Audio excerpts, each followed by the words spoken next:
السلام علیکم ورحمۃ اللہ وبرکاتہ۔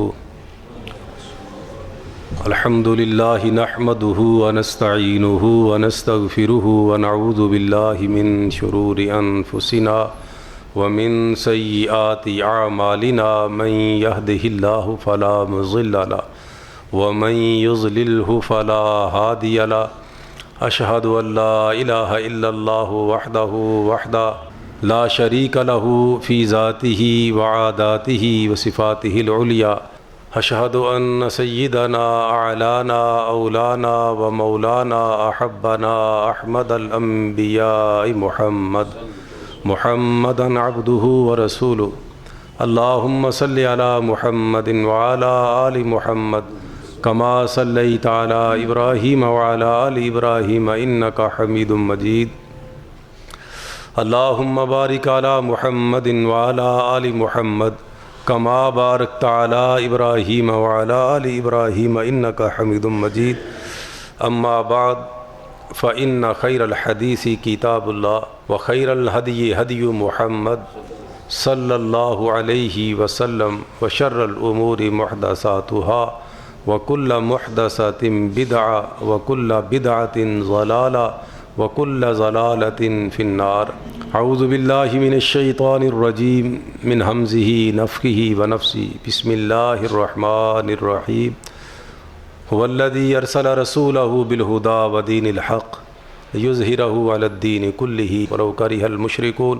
سبحان ربک رب العزۃ عما یصفون وسلام علی المرسلین والحمد للہ رب العالمین۔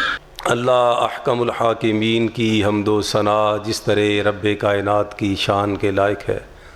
درود اور سلام نبی الانبیاء امام الانبیاء جناب محمد الرسول اللہ صلی اللہ علیہ وعلی آلہ واصحابہ واہل بیتہ وذریاتہ وازواجہ وبارک وسلم کی ذات گرامی پہ اور رہتی دنیا تک آنے والے آپ کے متبعین متبعات پہ اللہ احکم الحاکمین اپنی رحمت کی برکھا نازل فرمائے۔ پچھلے خطبہ میں نبی مکرم صلی اللہ علیہ وسلم کی سیرت طیبہ کے حوالہ سے آپ صلی اللہ علیہ وسلم کے ہاتھ پہ جن لوگوں نے بیعت کرنے کا مصمم ارادہ کیا وہ کم و بیش 70 لوگ تھے اور ان میں 2 خواتین تھیں، اور یہ یثرب کے باسی تھے۔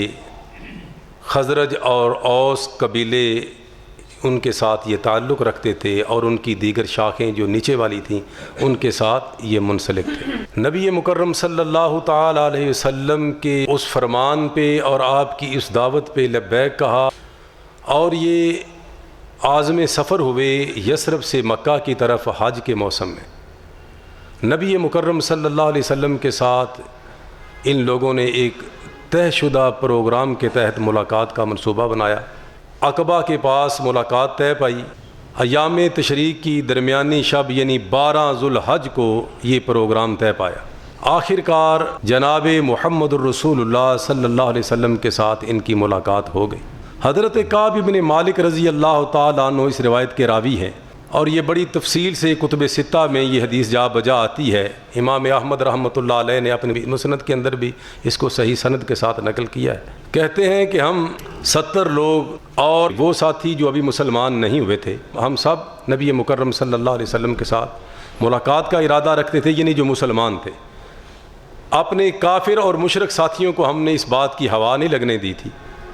چنانچہ ایک ہمارے اندر بزرگ تھے، سید من ساداتنا و شریف من اشرافنا، ہمارے ایک بڑے معزز اور محترم شخصیت تھے، ہمارے سرداروں میں سے ایک بڑے شریف النفس سردار تھے جن کا نام عبداللہ بن عمر بن حرام تھا۔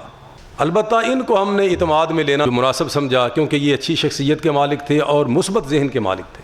ہم نے انہیں کہا کہ ہمارا ایک پروگرام ہے، ہم چونکہ مسلمان ہو چکے ہیں اور ہم نہیں چاہتے کہ آپ کل قیامت کو جہنم کے اندر جائیں، آپ کی خیر خواہی کے لیے آپ بھی محمد صلی اللہ علیہ وسلم کا کلمہ پڑھ لیں۔ ہم نے ان کو دعوت دی، انہوں نے آمین کہہ کے لا الہ الا اللہ محمد الرسول اللہ پڑھ لیا۔ ان کو بھی ہم نے ساتھ لے لیا۔ باقی کسی ہمارے مشرک ساتھی کو کوئی علم نہیں کہ ہم کدھر جا رہے۔ رات ہم سوئے اور جب ایک حصہ رات کا گزر گیا تو آہستہ آہستہ ایک ایک دو دو کر کے نتسلل تسلل القطا، جس طرح پرندہ گھونسلے سے نکلتا ہے، ہم بھی ایک ایک دو دو کر کے اپنے بستر سے اٹھے اور سرکتے ہوئے اپنے ڈیروں سے نکل گئے۔ دیکھتے ہی دیکھتے ہم عقبہ میں پہنچ گئے، اور یہ عبداللہ بن عمر بن حرام جو تھے، جو ابھی ابھی مسلمان ہوئے تھے، یہ ہماری طرف سے نمائندگی کرنے کے لیے بھی تیار ہو گیا، ہمارے نقیب بھی بن گئے۔ دیکھتے ہی دیکھتے جناب محمد الرسول اللہ صلی اللہ علیہ وسلم بنفس نفیس تشریف لے آئے۔ آپ کے چچا عباس بھی آپ کے ساتھ تھے، اگرچہ وہ مسلمان ابھی نہیں ہوئے تھے، باوجود ابھی تک کلمہ نہ پڑھنے کے نبی مکرم صلی اللہ علیہ وسلم کا ہر لحاظ سے خیال رکھنے والے تھے کہ کہیں محمد صلی اللہ علیہ وسلم غیر محفوظ ہاتھوں میں نہ چلے جائیں۔ جب مجلس مکمل ہو گئی اور یہ گفتگو پوری ہو گئی اور اس کے بعد بیعت کا مرحلہ آیا تو جناب عباس کھڑے ہوئے اور انہوں نے کہا کہ بھائی سنو خزرج کے لوگوں، اوس اور خزرج کو خزرج ہی کہتے تھے، اور خزرج کے لوگوں، تمہیں پتہ ہے کہ محمد صلی اللہ علیہ وسلم کا ہمارے ساتھ کیا معاملہ چل رہا ہے؟ جیسے تیسے بھی میں نے بھی نہیں مانا، میرے جیسے اور لوگوں نے بھی نہیں مانا، لیکن ہم نے ان کے جو ہے مخالفین، ان سے ان کی بقدر استطاعت جو ہے ان کی حفاظت کی ہوئی ہے، تو بہرحال یہ عزت سے بھی ہیں اور محفوظ بھی ہیں یہاں، لیکن اب ان کا اصرار ہے کہ یہ یثرب آپ لوگوں کے ساتھ چلے جائیں، اور آپ بھی اس بات پہ زور دے رہے ہو کہ ہم محمد صلی اللہ علیہ وسلم کو لے کے جائیں۔ تو میں ایک بات واضح کیے دیتا ہوں، یہ بڑا خطرناک معاملہ ہے، یہ کھیل اور تماشا نہیں ہے۔ اس کا مطلب ہے کہ پورے عرب کے ساتھ تمہاری دشمنی ہو جائے گی، پورے عرب کے ساتھ ٹکر لے سکتے ہو، تو یہ جانیں اور آپ جانیں لے جاؤ، لیکن اگر ادھر جا کے پچھتانا ہے تو ادھر ہی چھوڑ دو، تو یہ بہتر ہے۔ بہرحال ہمارے ہاتھوں میں محفوظ ہیں ابھی تک۔ حضرت کعب کہتے ہیں ہم سب نے سنا، بیک آواز ہو کے کہا سمینا یا عباس، عباس جو کچھ آپ نے کہا ہم نے سن لیا۔ تکلم یا رسول اللہ صلی اللہ علیہ وسلم، اے اللہ کے رسول صلی اللہ علیہ وسلم، اب آپ فرمائیے آپ کیا چاہتے ہیں، جیسا تحفظ آپ چاہیں ہم دینے کے لیے تیار ہیں۔ تو نبی مکرم صلی اللہ تعالی علیہ وسلم نے اللہ کی حمد و ثنا بیان کی، تلاوت قرآن کی، اور اسلام کی جو ہے وہ تشریح فرمانے کے بعد فرمایا کہ تم میرے ہاتھ پہ بیعت کرو۔ حضرت کعب کہتے ہیں ہم نے عرض کی آقا کس طرح کی بیعت کریں؟ فرمایا تبایعونی، تم میرے ہاتھ پہ بیعت کرو، علی السمع والطاعۃ فی الکسل والنشاط، کہ تم جب میرا حکم سنو گے تو فی الفور مانو گے، اطاعت کرو گے، ہر حال میں توً او کرہن، چاروں ناچار، تم سستی میں ہو، تم چستی میں ہو، تم جس حال میں بھی ہو، تم سوئے ہوئے ہو، تم جاگ رہے ہو، جب تم تک میرا حکم پہنچ گیا آمنا وصدقنا کہتے ہوئے قربان ہونے کے لیے تیار ہو جاؤ۔ آقا ٹھیک ہے۔ پھر فرمایا والنفقۃ فی الیسر والعسر، دوسری شق اس کی یہ ہے بیعت کی کہ تم لوگوں نے ہر حال میں، چاہے تم تنگ دست ہو، چاہے تم خوشحال ہو، ہر حال میں تم نے اسلام کی آبیاری کے لیے خرچ کرنا ہے، دوسری شق ہے بیعت کی۔ اور تیسری کیا؟ وعلی الامر بالمعروف والنہی عن المنکر، ہر حال میں امر بالمعروف کا بیڑا اٹھانا ہے اور نہی عن المنکر، برے کاموں سے روکنا ہے، اچھے کاموں کو کرنے کی دعوت دینی ہے اور برے کاموں سے روکنا ہے۔ وعلی ان تقوموا فی اللہ، پھر تم نے کھڑے ہو جانا ہے اللہ کے دین کو غالب کرنے کے لیے۔ ولا تخافون لومۃ لائم فی اللہ، اور اللہ کے معاملات میں کسی ملامت کرنے والے کی ملامت کا خوف نہیں کھانا، لوگ کیا کہیں گے، برادری کیا کہے گی، وہ کیا کہے گا، یہ کام نہیں کرنا۔ وعلی ان تنصرونی، اور تم نے میرے دین کی آبیاری کے لیے میرے ساتھ ہر ممکن تعاون کرنا ہے۔ وتمنعونی اذا قدمت علیکم مما تمنعون منہ انفسکم ونساءکم واولادکم، پھر جب میں تمہارے پاس آ جاؤں تم نے میری ہر دشمن سے حفاظت کرنی ہے۔ اور کس طرح حفاظت کرنی ہے؟ جس طرح اپنے بیوی بچوں اور مال و متاع کی حفاظت کرتے ہو۔ اگر تم نے اس بات پہ پورا اتر کے دکھا دیا وَلَكُمُ الْجَنَّةُ، تو تمہارے لیے جنت ہے۔ یہ محض بیعت ان لوگوں سے ہی نہیں تھی، حقیقی بات یہ ہے کہ پورے کا پورا دین اسلام انہی چیزوں کے اندر مشتمل ہے۔ اللہ ہمیں بھی اپنانے کی توفیق عطا فرما دے تاکہ ہم پکے اور سچے مسلمان بن جائیں۔ میرے اور آپ کے آقا صلی اللہ علیہ وسلم نے فرما دیا اور انہوں نے کہا کہ اللہ کے رسول ہم ان باتوں پہ آپ کے ہاتھ پہ بیعت کرتے، لیکن اچانک حضرت براء ابن معرور رضی اللہ تعالیٰ عنہ اٹھ کھڑے ہوئے اور انہوں نے کہا کہ اللہ کے رسول صلی اللہ علیہ وسلم جو کچھ آپ نے فرمایا یہ سب کچھ آمنا وصدقنا، اور جو آخری بات آپ نے فرمائی اللہ کی قسم ہم مر جائیں گے مٹ جائیں گے آپ کی ایسے ہی حفاظت کریں گے جس طرح ہم اپنے بیوی بچوں اور مال و متاع کی حفاظت کرتے ہیں۔ ابھی براء ابن معرور رضی اللہ تعالیٰ عنہ گفتگو کر رہے تھے تو اچانک جب بنی عبد الاشل کے حلیف تھے ابو الہیثم رضی اللہ تعالیٰ عنہ، یثرب کے سرداروں میں سے ایک یہ سردار تھے، یہ درمیان میں بول پڑے کھڑے ہو کے۔ یہ بڑے جذباتی الفاظ ہیں، یقین جانیں ایمان والے ان الفاظ کی چاشنی سے ضرور لذت اٹھائیں گے۔ حضرت ابو الہیثم رضی اللہ تعالیٰ عنہ اٹھے جذباتی انداز میں اور عرض کرنے لگے آقا ہمیں پتہ ہے کہ ہم کس بات پہ آپ کے ہاتھ پہ بیعت کر رہے ہیں، اور آپ کے علم و فضل میں یہ بھی ہے کہ جو مدینہ کے یہود ہیں یثرب کے، ان کے ساتھ بھی ہمارے معاہدے ہیں، جب کہ اب ہم آپ کے ہاتھ پہ بیعت کرتے ہوئے ان موادوں کی رسیوں کو کاٹ ڈالیں گے وہ بھی ہمارے مخالف ہو جائیں گے ظاہر ہے، اور پورا عرب ہمارے مخالف ہو جائے گا، اور ہمیں یقین ہے آپ اللہ کے رسول ہیں صلی اللہ علیہ وسلم۔ تو جب آپ کو اللہ غلبہ عطا فرما دے گا، پورے عرب پہ آپ کی حکومت اللہ قائم فرما دے گا، تو کہیں آپ چھوڑ چھاڑ کے ہمیں واپس مکہ تو نہیں آ جائیں گے؟ اللہ اکبر، کہیں آپ اپنی قوم میں واپس تو نہیں پلٹ آئیں گے آقا؟ میرے آقا صلی اللہ علیہ وسلم نے حضرت ابو الہیثم کی ان الفاظ کو سن کے تبسم فرمایا اور مسکرا کے کیا ارشاد فرمایا؟ نہیں اے ابو الہیثم، اب تمہارا خون میرا خون ہے، اب تمہارا نقصان میرا نقصان ہے، اب تمہارا دشمن میرا دشمن ہے، اب جس سے تمہاری صلح ہوگی میں بھی اس سے صلح رکھوں گا، جس سے تمہاری جنگ ہوگی میرا بھی وہ دشمن ہے میں بھی اس سے جنگ کروں گا، اور میں پلٹ کے نہیں آؤں گا، تم مجھ سے ہو میں تم سے ہوں۔ میرے اور آپ کے آقا صلی اللہ علیہ وسلم نے جب یہ الفاظ فرمائے ابو الہیثم بیٹھ گئے۔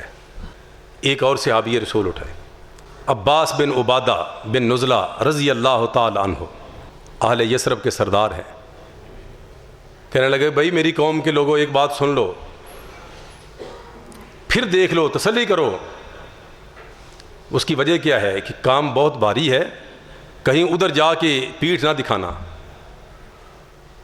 آپ صلی اللہ علیہ وسلم کے ہاتھ پہ بیعت کرنے کا مطلب کیا ہے کہ سرخ اور سیاہ لوگ تمام عرب کے ساتھ تمہارا اعلان جنگ ہوگا، اور تمہارے بڑے بڑے اشراف اور بڑے بڑے لوگوں کا قتل عام ہوگا اور مال کا صفایا ہوگا، کیا تم سب اس کے لیے تیار ہو؟ تو پھر بیعت کرو۔ لوگوں نے کہا کہ بالکل ہمیں پتہ ہے، ہم اس بات کے لیے تیار ہیں اور اس لیے بیعت کر رہے ہیں۔ لیکن اس کے باوجود حضرت اسد ابن زرارہ رضی اللہ تعالیٰ عنہ پھر کھڑے ہوئے اور آپ صلی اللہ علیہ وسلم کا دست مبارک تھام لیا اور اپنی قوم کو مخاطب کر کے کہتے ہیں کہ یثرب سے ہم ادھر آئے مکہ اور اپنے جانوروں کو کلیجے مار کے ان کو تھکا کے اتنا لمبا چوڑا سفر کیا، مشقتیں برداشت کی، پتہ ہے کس لیے آئے ہیں؟ آپ صلی اللہ علیہ وسلم کے ہاتھ کے اوپر بیعت کرنے کے لیے آئے ہیں۔ تو یاد رکھو، ایک مرتبہ پھر سن لو، یہ بظاہر اپنے مال اور اپنی جانوں سے ہاتھ دھونے کے مترادف ہے۔ اب بتاؤ اس کے لیے تیار ہو؟ سب کے سب کھڑے ہو کے کہنے لگے کہ ہاں ہم مر مٹنے کے لیے تیار ہیں، لیکن رسول اللہ صلی اللہ علیہ وسلم کی نہ بیعت چھوڑ سکتے ہیں نہ اسے توڑ سکتے۔ اللہ ہمیں ایسا مسلمان بنا دے یار۔ یہ چسکا لینے کے لیے نہیں ہے، یاد رکھیں۔ اور آپ میرے مزاج سے واقف ہیں، میں آپ کے مزاج سے واقف ہوں الحمدللہ۔ میں نے کبھی بھی یہ اس طرح کی گفتگو نہیں کہ چسکا لوں اور چسکا دوں۔ میں سچے دل سے دعا کرتا ہوں، آپ بھی سچے دل سے آمین کہیں کہ اللہ ایسا مسلمان بنا دے ہمیں کہ واقعتاً ایک جھلک نظر آئے کہ لوگ دیکھ کے کہیں کہ یہ اللہ کا بندہ ہے، رسول اللہ کا امتی جا رہا ہے۔ ہمارے کردار کو دیکھ کے کہیں کہ واقعی یار یہ بندہ جو ہے یہ واقعی اللہ کے نبی کا امتی ہے۔ اللہ تعالیٰ ہمیں ایسا مسلمان بنا دے۔ میرے اور آپ کے آقا صلی اللہ تعالیٰ علیہ وسلم کے اس صحابی کے جواب میں سارے کے سارے یثربی اٹھے، انہوں نے کہا کہ ہم جانتے ہیں کہ ہم کیا کر رہے۔ آپ اندازہ فرمائیں یار، کیسے وہ لوگ تھے اور کیا ان کے اندر جذبہ تھا۔ حقیقی بات یہ ہے کہ وہ ایمان کی لذت اور چاشنی کو پا چکے تھے جو ابھی تک ہمارے نصیب میں نہیں آئی۔ بچپن سے جب سے آنکھ کھولی ہم مسلمان ہیں، اور اللہ تعالیٰ تا دم آخری سچا مسلمان بنائے رکھے، لیکن یہ چاشنی اور حلاوت ہم نے نہیں ابھی تک پائی جو 1 سال کے اندر اندر کم و بیش ان کو وہ لذت اور چاشنی ان کے دلوں میں گھر کر گئی تھی۔ نبی مکرم صلی اللہ علیہ وسلم کے ہاتھ مبارک پہ سب سے پہلے حضرت اسد ابن زرارہ رضی اللہ تعالیٰ عنہ نے بیعت کی۔ اور اسد ابن زرارہ رضی اللہ تعالیٰ عنہ کون ہے؟ جتنے یثرب کے لوگ وفد کی شکل میں آئے تھے ان سب سے کم عمر تھے، لیکن ایک طرح کے ان کے سب سے بڑے مذہبی پیشوا بھی تھے نبی صلی اللہ علیہ وسلم کے بعد۔ جب حضرت مصعب ابن عمیر، جس طرح میں پچھلے خطبہ میں عرض کر چکا ہوں، تشریف لے گیا یثرب کے اندر، تو اسد ابن زرارہ رضی اللہ تعالیٰ عنہ کے ہاں مہمان ٹھہرے تھے، اور پھر اسد ابن زرارہ رضی اللہ تعالیٰ عنہ کی وساطت سے اہل یثرب مسلمان ہوئے تھے۔ تو ایک طرح سے سردار تو تھے ہی، اب مذہبی رہنما بھی تھے۔ تو اس وجہ سے سب سے آخر میں حضرت اسد ابن زرارہ رضی اللہ تعالیٰ عنہ نے ان سے قول و قرار لیا کہ کہیں ادھر جا کے مکر تو نہیں جاؤ گے۔ اور اس کے بعد سب سے پہلے پھر آپ صلی اللہ علیہ وسلم کے دست مبارک، دست ختم نبوت پہ بیعت کی، اور اس کے بعد یکے بعد دیگرے سارے یثربیوں نے جو اس وقت آئے تھے بیعت کی۔ 2 خواتین بھی تھیں ان کے اندر، ان کی بیعت زبانی ہوئی۔ میرے اور آپ کے آقا صلی اللہ علیہ وسلم نے کبھی ساری زندگی کسی غیر محرم عورت سے ہاتھ نہیں ملایا، زبانی بیعت ہو گئی۔ اب بیعت ہونے کے بعد میرے اور آپ کے آقا صلی اللہ علیہ وسلم نے فرمایا، بھائی 12 بندے ان لوگوں میں سے جو آپ لوگ آئے ہوئے ہو اپنے اپنے قبیلے میں سے 12 بندے ان کا چناؤ کرو، وہ منتخب کرو، وہ تمہارے نقبا ہوں گے، تمہارے نمائندگان ہوں گے، تمہاری طرف سے کفیل ہوں گے۔ بعض پرس ان سے میں کروں گا، وقت کم ہے، میں نے اور بھی باتیں کرنی ہیں۔ 9 لوگ جو تھے وہ خزرج کے تھے، اور 3 لوگ جو تھے وہ اوس قبیلے کے لوگ چونکہ کم تھے اس وجہ سے یہ 12 نقبا ٹھہرے۔ اور اس کے بعد میرے آقا صلی اللہ علیہ وسلم نے فرمایا، یہ جو 12 کے 12 لوگ ہیں یہ اپنی ساری یثربی قوم کے کفیل ہیں، اور میں تم سب ساری امت کا کفیل ہوں۔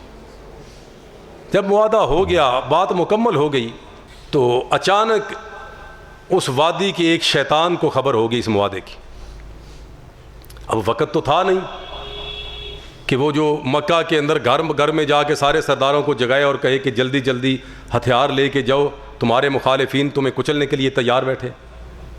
اب یہ تو معاملہ نہیں تھا، اور یہ بالکل آخری لمحات میں جب لوگ رخصت ہونے کے لیے کھڑے ہوئے اس وقت یہ کام ہوا، اس وقت اسے علم ہوا، اور اس نے جو حربہ اس کے ذہن میں آیا اس نے کیا۔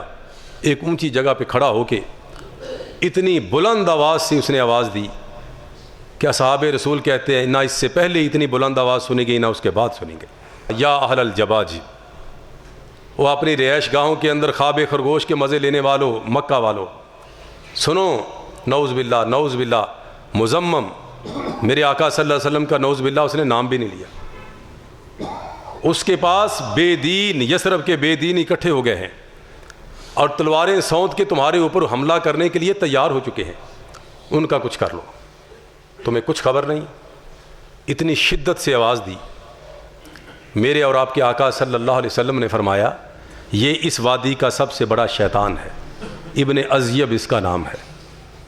اور پھر میرے آقا نے اسے مخاطب کر کے ارشاد فرمایا، ای عدو اللہ افرغن لکا، میں اب سارے کام چھوڑ چھاڑ کے تمہارے لیے فارغ ہو گیا ہوں، انشاءاللہ پلٹ کے آؤں گا تو مکہ فتح ہو جائے گا انشاءاللہ۔ یہ اسے پیغام دیا۔ بہرحال حضرت عباس بن عبادہ بن نزلہ رضی اللہ تعالیٰ عنہ کہتے ہیں، آقا اگر آپ ہمیں حکم دیں تو ہم صبح منا کے اندر کفار کا مقام تمام کر دیں۔ میرے آقا فرماتے ہیں نہیں عباس، ابھی اللہ نے ہمیں یہ حکم نہیں دیا، جیسے جیسے اللہ تعالیٰ فرماتا جا رہے ہیں ہم کرتے جا رہے ہیں، لہذا تم جاؤ اپنے ڈیروں پہ جا کے آرام کرو۔ کہتے ہیں کہ ہم جس طرح ہم آئے تھے اسی طرح ہم واپس چلے گئے، سو گئے جا کے۔ اب صبح وہ جو آواز آئی تھی، ایک کو پتہ چلا دوسرے کو، ان الشیاطین لیوحون الی اولیائہم، شیطان ایک دوسرے کو وحی کرتے ہیں، ایک دوسرے کو خفیہ باتیں پہنچاتے ہیں۔ اب بات جو ہے وہ گردش کرنے لگ گئی کہ یثرب کے لوگوں نے محمد صلی اللہ علیہ وسلم کے ہاتھ پہ بیعت کر، پورا ایک وفد تیار ہو کے مشرکین کا وہ انصار مدینہ کے ڈیروں پہ آ گیا اور کہنے لگے ہمیں یہ خبر ملی ہے اور تم لوگوں کو پتہ ہے کہ ہم پورے عرب میں سے سب سے زیادہ لڑائی کرنا آپ سے ناگوار سمجھتے ہیں، ہم نہیں چاہتے ہماری اور تمہاری جنگ ہو جائے۔ آیا یہ بات صحیح ہے؟ جس طرح کعب بن مالک فرما چکے ہیں کہ ہمارے مسلمانوں کو ہی علم تھا، جو مشرکین ہمارے ساتھ آئے تھے، ہمارے عزیز و اقارب ابھی غیر مسلم تھے، انہیں تو کسی بات کا علم نہیں تھا۔ ہمارے بولنے سے پہلے ہمارے کافر بہن بھائی اٹھ کھڑے ہوئے اور انہوں نے کہا کہ نہیں ایسی تو کوئی بات ہی نہیں، قسمیں اٹھائیں، اللہ کو گواہ بنایا، یقین دہانی کرائی کہ ایسا کوئی معاملہ نہیں ہوا، ہمیں تو علم ہی نہیں، ہماری قوم ایسا تو نہیں کر سکتی۔ ان لوگوں نے کہا کہ عجیب معاملہ ہے۔ بہرحال یہاں سے نکلے، عبداللہ بن ابی بن سلول کے پاس چلے گئے، جو بعد میں رئیس المنافقین کے لقب سے ملقب ہوا، اور اس نے اسلام کو بڑے نقصان پہنچانے کی کوشش کی۔ چونکہ اس وقت ابھی علم نہیں تھا کچھ کسی بات کا، عبداللہ بن ابی کے پاس گئے کہ سردار آپ کو پتہ ہے؟ اس نے کہا نہیں ایسی تو کوئی بات نہیں، میں تو یہاں موجود ہوں، اگر میں یثرب کے اندر بھی ہوتا تو میری قوم مجھے چھوڑ کے یہ معاہدہ نہ کرتی، اس لیے ایسا کوئی معاملہ نہیں، آپ بے فکر ہو کے چلے جائیں۔ مسلمان کہتے ہیں ہم نے ایک دوسرے کی طرف دیکھ کے خاموشی اختیار کر لی تھی، اللہ تعالیٰ ہماری حفاظت کر رہا ہے، اللہ تعالیٰ کو ابھی منظور نہیں تو ہم خاموش ہو گئے، ہم نے کوئی بات نہیں کی۔ ہماری طرف سے ہمارے مشرک لوگوں نے جواب دے دیا، اور عبداللہ بن ابی سے جب تصدیق ہو گئی تو تقریباً اس یقین کے ساتھ واپس پلٹے کہ یہ خبر جھوٹی ہے۔ لیکن آپ کو پتہ ہے کہ وہ سردار بڑے کایاں لوگ تھے، اور شیطان بھی ساتھ ساتھ تھا کہ نہیں قرید کرنی چاہیے، بات کی تہ تک تو پہنچنا چاہیے۔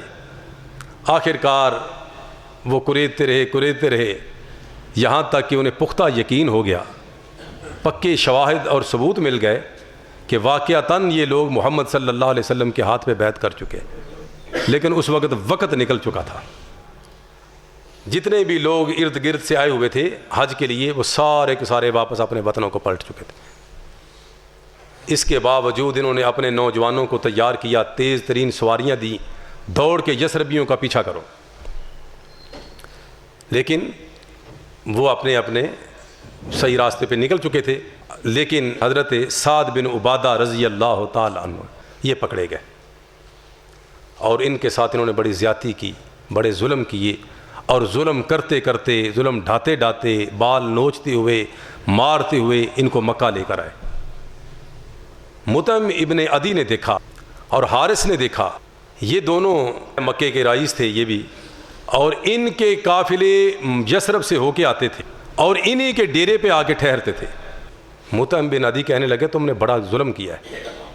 یہ مطعم بن عدی وہی ہے جس نے طائف سے واپسی پہ جناب محمد صلی اللہ علیہ وسلم کو پناہ دی تھی، اور جب ان کے بیٹے بدر کے قیدیوں کی سفارش کے لیے کھڑے ہوئے تو میرے آقا نے فرمایا کبھی مطعم زندہ ہوتا، حالت کفر پہ فوت ہو گئے، مطعم زندہ ہوتا تو وہ مجھ سے ان قیدیوں کے متعلق، ان بدبودار لوگوں کے متعلق سوال کرتا تو میں کبھی بھی انکار نہ کرتا، سب کے سب قیدی اس کے حوالے کر دیتا۔ یہ میرے آقا وفا شعاری ہمیں سکھا رہے ہیں، یہ نہیں کہ کسی مسلم نے آپ پہ احسان کیا ہو، ہم کیا میں کہوں، احسان کہاں اور ہم کہاں، لیکن میرے آقا کی تعلیم کیا ہے، غیر مسلم بھی آپ کے اوپر احسان کرے تو اس کے احسان کو بھی رائیگاں اور باطل قرار نہ دو، جب وقت ہے تو اس کو بھی اس کا بدلہ دو، بلکہ کوشش کرو کہ وہ وقت آئے تم اس کے احسان کا بدلہ دو۔ بہرحال جب ان کو بھی ادھر یثرب والے کہنے لگے پلٹنا چاہیے واپس، اور انہوں نے کیسے ہمارے سردار کو جو ہے وہ پکڑ لیا، ابھی وہ تیاری کر رہے تھے تو حضرت سعد ابن عبادہ رضی اللہ تعالیٰ عنہ ان کو نظر آ گیا، واپس چلے گئے۔ اس کے بعد میرے اور آپ کے آقا صلی اللہ تعالیٰ علیہ وسلم نے، کیونکہ مسلمانوں کے اوپر گروہ تنگ کر دیا گیا، یہ یثرب کی طرف جانے نہ پائے، تو میرے اور آپ کے آقا صلی اللہ علیہ وسلم نے فرمایا کہ میں خواب کے اندر مجھے دکھایا گیا ہے، یثرب کے کچھ اشارے کیے، سیدھی بات نہیں کی، کہیں کفار کو علم نہ ہو جائے۔ ایک کھجوروں کا علاقہ ہے بڑا پیارا، 2 سنگلاخ پہاڑیوں علاوے والی پہاڑیوں کے درمیان ہے، وہ علاقہ مجھے ہجرت کے لیے تمہارا دکھایا گیا ہے، اور جو جو چاہے نکل جائے۔ اور ایسے ہی اصحاب رسول 1 2 2 4 4 10 10 کر کے نکلنا شروع ہو گئے۔ اللہ تعالیٰ مجھے اور آپ کو عمل کرنے کی توفیق عطا فرمائے۔ آخر دعوانا الحمد للہ رب العالمین۔ کسی دوست نے سوال کیا ہے، جس کا باپ مقروض ہو جائے، مقروض ہو کے فوت ہو جائے، وہ زکوٰۃ کے پیسوں سے اپنے باپ کا قرض اتار سکتا ہے؟ یہ کئی لوگوں کا مسئلہ تھا، اس لیے میں نے اس کو بیان کیا، ہم سب کا فائدہ ہو جائے گا۔ باپ فوت ہو گیا ہے اور وہ مقروض تھا، اور بیٹا جو ہے وہ صاحب حیثیت ہے، خود زکوٰۃ دیتا ہے، زکوٰۃ کے پیسوں سے باپ کا قرض اتار سکتا ہے؟ تو میرے بھائی سیدھی سیدھی بات ہے، وہ باپ کو، والد گرامی کو زکوٰۃ دے رہا ہے، جو کہ اسلام کے اندر قطعاً ناجائز اور حرام ہے۔ میرے اور آپ کے آقا صلی اللہ علیہ وسلم کا فرمان کیا ہے؟ تم اور تمہارا مال تمہارے والد کا ہے۔ یہ یاد رکھیں، میرے آقا کا فرمان ہے، تم بھی اپنے والد کی کمائی ہے اور تمہارا سارا مال بھی تمہارے والد کی کمائی ہے، تو اس کی کمائی، باپ کی کمائی اس کو زکوٰۃ دے رہی ہے۔ اللہ تعالی ہم سب کو سمجھنے کی توفیق عطا فرمائے۔ دوسرا جو اتوار والا ہمارا پروگرام ہے وہ سب لوگوں کو علم ہے، دوست احباب سے میں بار بار اپیل کرتا ہوں، یہ میں آپ کی خیر خواہ بھی کر رہا ہوں، اپنی بھی خیر خواہی کر رہا ہوں کہ ہم قرآن کریم کو سیکھنے والے بن جائیں۔ اللہ تعالی ہم سب کو قرآن سیکھنے کی توفیق عطا فرمائے۔ آپ